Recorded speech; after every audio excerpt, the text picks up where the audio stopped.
자, 그럼 교수님, 전반적인 글로벌적인 규제와 또 국내 규제들을 좀 한번 비교를 해주실 수 있을까요?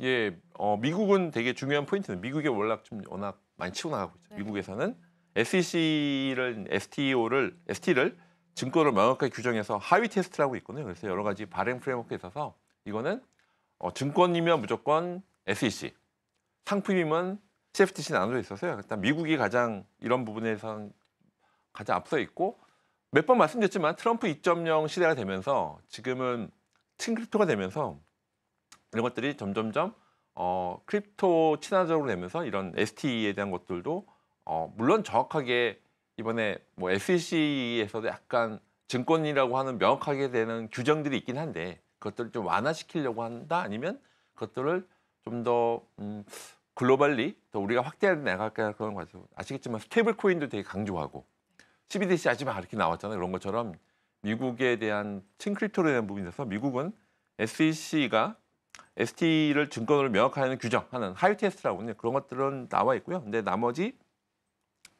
레귤레이션의 발행 프레임워크를 정립해서 정말 명확하게 증권이라 된 거 빼놓고 나머지는 다 크립토에 좀 친화적으로 가고 있고요. 유럽은 미카라고 많이 들어보셨거든요. 그 미카 체계로 투명성을 강화시켜서 2024년부터 단계적 시행을 있어서 근데 이러는 미국보다는 유럽은 약간 보호 차원이죠. GDPR이라든지 이런 보호 체계가 갖고 있어서 이 회사는 이런 것들이 있고 일본은 2023년 개정 금결법으로 STO 플랫폼 면허제가 돼서 도입이 되고 있습니다. 그래서 일본은 굉장히 몇 번 말씀드렸지만 우리나라보다 앞서 있어요. 엔 스테이블 코인도 하고 일본은 굉장히 웹 3.0 굉장히 강화를 하고 있어서 일본도 많이 치고 나가고 있는데 우리나라는 대한민국은 기술 신정은 되게 활발해요. 기술 실적 많이 했거든요. 증권사도 그렇고 많은 증권회사가 기술 실적을 많이 했는데 이런 법적 부분이 이런 것들이 안 되면서 후발주자 상태로 거의 밀리는 것 같습니다. 그래서 사실은 미국, 유럽, 일본은 다 이렇게 치고 나가고 있다고 보시면 될 거고 우리나라는 이번에 법정 이게 상정 불발이 돼서 많은 분들이 좀 안타까워하는 거는 어떤 분들은 굉장히 페이스북에 강력하게 쓰셨더라고요. 뭐 이렇게 제가 아는 분 대표님인데 뭐 페이스북이니까 제가 뭐 글 읽는 그대로 이렇게 방생 말씀 못 드리는데 굉장히 그런 울분을 토하셨는데 이게 사실은 안타까워요. 이게 몇 번 말씀해 이게 글로벌리 다 이쪽 기존 금융과 디지털 자산 연결 융합하는 걸 폭발적으로 나가고 있는데 우리나라는 사실은 이런 토큰 증권 자체가 불발이 되면서 그래서 이런 국제했을 때 현재 규제는 더 많이 이걸 완화시키고 아니 더 시켜도 모자를 판에 이게 어쨌든 상정 불발이 돼서 이게 굉장히 하반기를 밀릴 것 같은 느낌이거든요. 아무리 빨라져도 그러면 지금 트럼프 2.0 초기에 굉장히 집중적으로 논의를 했어야 되는데 그것들이 안 돼가지고 그게 좀 멀어질 것 같은 부분이 있어서 약간 요것들은 약간 좀 이슈가 있긴 한데 어쨌든 정리해 말씀드리면 규제에 대해서는 우리가 좀 많이 뒤처지고 있다. 그러니까 규제 빨리 프레임워크를 명확하게 한다든지 아니면 지능하는 부분에 대해서 처리했어야 되는데 그런 것들이 좀 약해지고 있다는 것들이 현재 정확한 상황이라고 보시면 될 것 같습니다. 네. 사실 저희가 지난 시간에도 우리 또 법인 기업들의 암호화폐 투자 허용에 관한 이야기들을 좀 나눴습니다. 뭐 일각에서는 이러한 부분들 때문에 우리 국내 금융시장 역시도 법적으로 규제가 좀 풀려간다라는 인식도 있지만 사실 STO 분야에 관해서는 아직까지 좀 많은 분들이 답답한 심정을 느끼시는 건 사실인 것 같아요. 그러면은 통과 가능성도 언급을 해봐야 될 것 같습니다. 올 하반기에는 통과될 가능성 있을까요, 교수님? 뭐 반반이죠. 근데 이게 빨리 대의될 것 같아요. 그러니까 사실은 아까 우리 앵커님도 말씀하셨지만 이게 전방위적으로 지금 이것들을 물론 이제 미비할 수는 있죠. 근데 금융 관점은 너무 아직 미비해. 이게 투자자 보호도 안 돼 있고 여러 가지 고려할 게 많아라고 하는 그 측면은 제가 이해가 됩니다. 근데 그 측면 이해가 되긴 하는데 또 한쪽 측면에는 이쪽 시장이나 이쪽 글로벌 시장에 대한 진출에 대한 부분이 있어서 그걸 좀 밸런스가 필요해서 금융당국에서 왜 이렇게 좀 하는지는 제가 뭐 이해가 안 되는 건 아닙니다만 근데 전체적인 제가 말씀드리면 부분 최적화보다는 전체 최적화처럼 그분들 관점에서 이게 좀 아직 미비해 좀 더 강조할 게 있다는 게 당연히 보일 것 같아요. 근데 부분 최적화보다는 전체 최적화가 주지 않습니까? 전체적인 관점에서 좀 보시면 좋을 것 같아서 현재는 아마 하반기에는 반반인데 아마 지금 아마 이게 불발되고 나서 굉장히 아마 압박이 많이 갈 것 같아요. 국회도 그렇고 금융권도 그렇고 아마 이게 좀 이럴 때니 이런 것들이 아마 전방위적으로 압박 내지는 좀 그러니까 의견이죠. 의견 수렴이 좀 되면 하반기에는 아마 통과 가능성 뭐 반반인데 좀 더 하반기에는 좀 더 그것들이 좀 나와서 아마 좀 뉴스룸에서도 좀 좋은 뉴스로 해킹당해서 그런 뉴스보다는 우리 통과됐습니다. 그러니까 우리 때 어쨌든 법인 계좌가 열린 것도 좋은 뉴스였잖아요. 그런 네. 것처럼 ST 토큰증권에 대한 것도 또 빨리 이런 법적인 것들이 좀 룰이 빨리 정해져서 플레이어들이 마음껏 좀 플레이할 수 있도록 하면 좋을 것 같습니다. 좋습니다.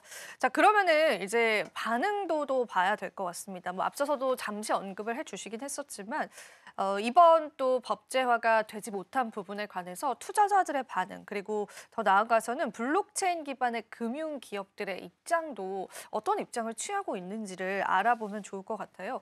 각각의 반응들은 어떻던가요? 당연히 개인 투자자들은 이제 다른 좀 해외로 나가는 거죠. 해외 플랫폼 쪽으로. 그러니까 물론 해외 나가는 것도 여러 가지 난관이 있긴 합니다만 일단 약간 법제화가 좀 미뤄지는가 해외 플랫폼 쪽으로 이용이 증가될 확률이 높고요. ST에 대한 관심 많으신 분들은 규제 회피 리스크가 있고 블록체인 기반의 이제 기업들은 이제 사모 시장 소규모 STO에 대한 그러니까 지금은 샌드박스라고 하거든요. 샌드박스로 뭐 부동산이나 예술품 분할 소유권에 대한 것들이 있는데 샌드박스도 제가 알기로 많이 몰려 있다고 들었어요. 사실 이게 풀리면 자연스럽게 법적이 되니까 샌드박스를 안 해도 할 수가 있었는데 지금 현재는 이게 법적인 것 때문에 샌드박스로 계속 처리해야 될 것 같아서 대형 금융사하고 협업을 모색하는 그러니까 금융기관이 우리가 이제 기존 리거시는 하지만 블록체인 기술이 있는 STO 기업들하고 협업하는 이것들은 현재 좀 많이 이루어지고 있는 걸 알고 있어요. 그리고 정통 금융권들에 대한 부분들은 아마 점점점 혁신에 대한 압박이 늘어날 것 같아요. 왜냐면 야 지금 JP모가 골드만삭스는 난리인데 너희 뭐 하고 있는 거니라고 하는 시장 반응이 나올 것 같고 물론 이제 기존 정통 금융권은 이제 힘든 거죠. 왜냐면 금융 당국의 눈치를 또 봐야 되고 그리고 글로벌리 나가는 경쟁 환경에서의 이걸 어떻게 돌파해야 되지라고 하는 양쪽 측면에 있어서 금융 당국의 눈치도 봐야 되고 글로벌이 이렇게 치고 나가고 있구나. 약간 두 가지 약간 샌드위치처럼 압박되는 게 있어서 아마 이런 것들은 사실은 금융기관 자체는 하고 싶어 하시죠, 당연히. 증권회사나 은행에서는 STO 사업을 오랫동안 준비하셨거든요. 돈도 많이 들여. 그래서 당연히 빨리 되면 더 나가기 원하시기 때문에 아마 그분들이 좀 더 준비 잘할게요라고 해서 아마 정치권도 그렇고 금융기관의 당국이 하면 이런 의견들이 더 많이 이번에 촉발이 돼서 더 많이 압박 내지는 의견이 더 모아질 거라 예상이 되고 있습니다. 음. 확실히 반응이 좋지는 않네요. 그래서 또 이제 국내를 이탈하는 그런 모습들까지도 좀 보여지고 있고요. 그리고 저희가 또 하반기 통과 가능성도 사실상 수치상으로 그렇게 또 높은 상황은 아니기 때문에 이게 또 올해 해결이 안 되게 된다면 그게 또 굉장히 지지부진할 수 있는 그런 상황이 연출이 될 것 같습니다.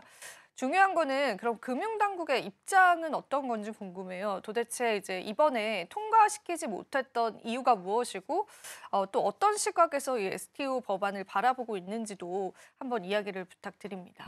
금융 당국에서는 아직 이게 좀 복잡하잖아요. 네. 이게 기존에 있었던 증권 형태가 토큰 증권이라고 새로운 거기 때문에 익숙하지 않으셨던 거죠. 그래서 우리가 좀 더 다양한 방면을 봐야 돼라고 하는 그 법적인 종합적인 것들이 더 필요하다고 아직은 투자자 보호할 때 좀 미흡하지 않아? 아직 준비가 덜 된 것 같아라고 하는 의견을 아마 내셨을 것 같아요.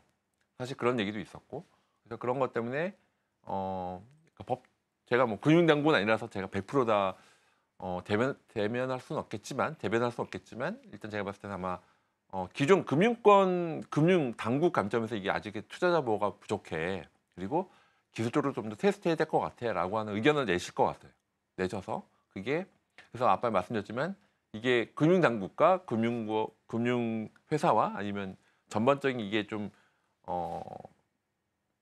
물밑에서 좀 더 논의가 됐어야 되는데 합의가 이루어지지 않은 거죠.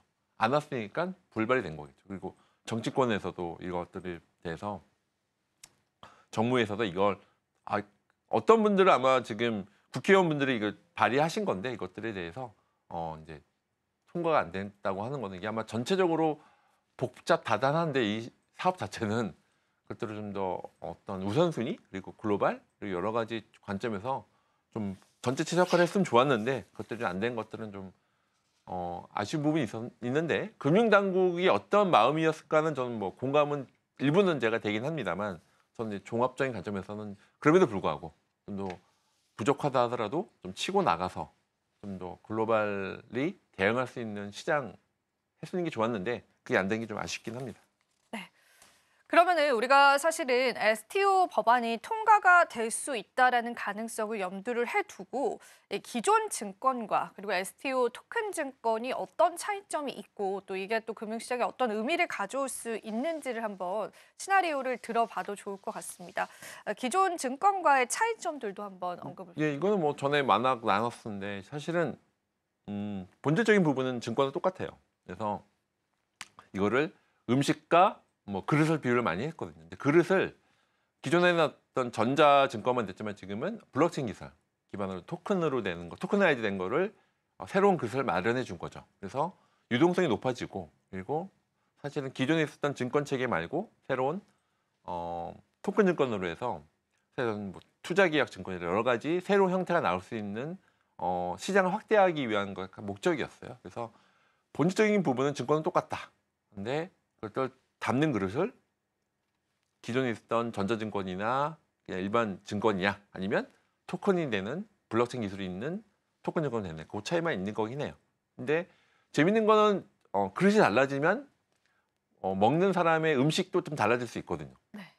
저 음식 좋아하긴 하는데 그러니까 사실은 너희는 음식이 증권이면 무조건 다 증권이야 뭐 그릇이 달라졌는데 사람 그런 면이 있는데 그런 부분에도 이제 어쨌든 또 그릇이 달라지면 또 여러 가지 모양들이 있어서 확대될 수 있어요. 투자계약 증권 이런 게 나왔던 것들이고요. 그래서 포인트를 보면은 소유권, 수익권 표시, 자본 조달하는 거는 똑같은데 차이점은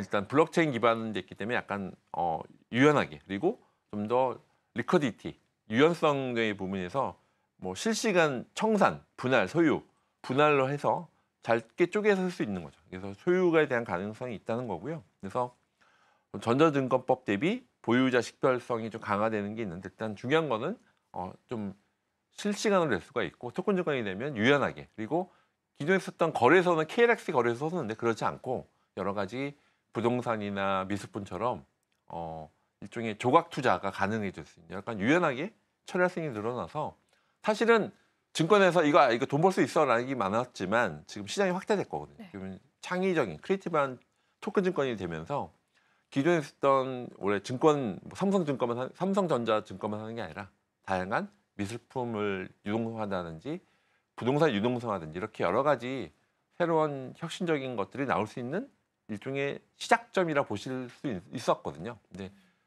그 시작점 자체를 일단 하지 마라고 된 거니까 좀 실망감이 많으신 거죠.